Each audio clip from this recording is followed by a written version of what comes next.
We just witnessed prime James Harden against the Boston Celtics.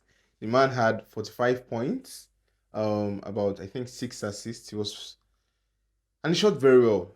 Um, he was 100% from the free throw line, about 50% from three.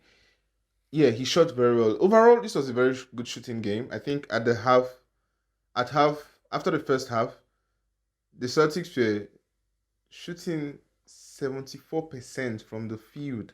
I think I saw somebody's tweet and he was like, it sounds crazy that if the 76ers had been able to hold the Celtics to 65% shooting from the field, they would have been leading. It sounds crazy because 65% sounds pretty high, but like I think the only person who was shooting below 50% or maybe even below 60%, let's say below 50% for the Celtics at halftime was Derek White, if I'm not mistaken. Every other person, Tatum was over 70%. Jalen Brown was over 60%, if I'm not mistaken. So it was a good shooting game overall. I think at the end of the game, the Celtics had shots over 60%. No, 60%. I think 59 points, something. So it was a very good game. If you watched it live, I didn't watch every quarter fully, but I watched the fourth quarter fully. If you watched the game live, you would see it's almost as though every shot was going in. Especially for the 76ers down the stretch. It felt like every shot was going in. So this was a very good game. It was a very good game to watch. It was close. I think at 1 minute and 37 seconds left, if I'm not mistaken, the 76ers were down 1 or 2 points, and then Tyrese Maxey gets a steal.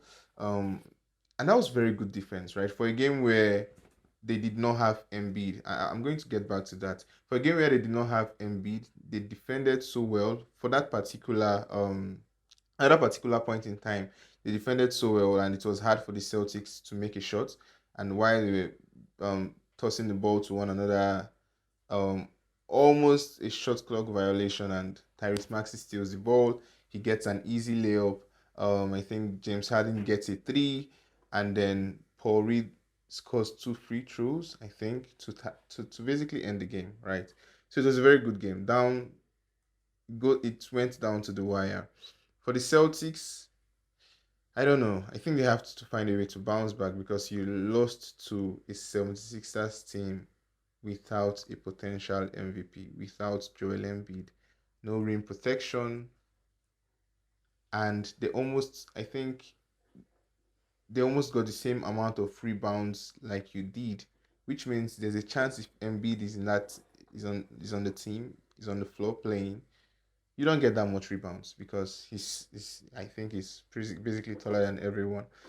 So yeah, and talking about Embiid missing the game, he was courtside and he was very happy when the game ended. He came in and he was, dabbing people up and stuff like that. He was very happy, and a good reason for that is, you have to be happy, right? Your team just won game one without you, and for me, just like I said in a video I uploaded or I would upload, the 76 has been able to win games without Embiid. They had been doing that in the regular season, but being able to do it in the playoffs, it just, I don't know. If it's me, it's going to bring a boost for me, right? It's going to boost the team's morale, right? And it also makes other teams scared in a sense, right? Because if you lose games without Embiid, it's almost like, oh, they are no good without Embiid, right? But if you win games without him, it then puts that extra pressure of, so if Embiid comes into the lineup, what then happens? You already swept your first round opponent, so I think that's very good for them to be able to win games without Embiid. The Celtics, Jayson Tatum had an injury scare, and towards the end of the game, I think he had given a pass to Malcolm Brogdon, and yeah, he fell badly, and yeah, but I think he saw the game through to the end. He also played very well. I think he ended the game with 36 points or 38 points thereabouts. But James Harden, 45 points, vintage Houston Rockets James Harden. He's been receiving a lot of hits over the past couple of years. If you even take away the free throws, people would always say free throws were the reason he was playing well. People would say James Harden doesn't show up in the playoffs, right? But then let's not forget that this man led a team to take the Golden State Warriors with Kevin Durant to a game seven. Not many teams have done that, right? Not many teams have been able to take the Golden State Warriors to a game seven. James Harden and Chris Paul did it. But then people say a lot of stuff, right? And I think over the past couple of years, maybe in the past 2 years since he went to the Brooklyn Nets and he had to play with Kyrie and KD, he has taken more of a facilitator role than a scorer role, right? And it's the same thing he's doing. I mean, he was the assist leader for the season, the regular season, right? And it's not a coincidence he was the assist leader and Joel Embiid was the scoring leader, right? So he has taken that facilitator role. But it doesn't mean that if he has to take up the scoring role, he may not be able to do it for long stretches like he was doing it in at Houston. But for games like this, I think he would be able to manage it, right? 45 points, vintage James Harden. You take away his free throws, he still has 41 points because he had only 4 free throws. He still had 41 points. So this was a very good performance from him. From three, he shot. I mean, everyone shot very well. So I can't just say it was James Harden. Every person shot very well. So yeah, I think it was a very good game to watch. And Tyrese Maxey played very well. I think between him and James Harden, they had like James Harden, they had like what 70 points, close to 70 points.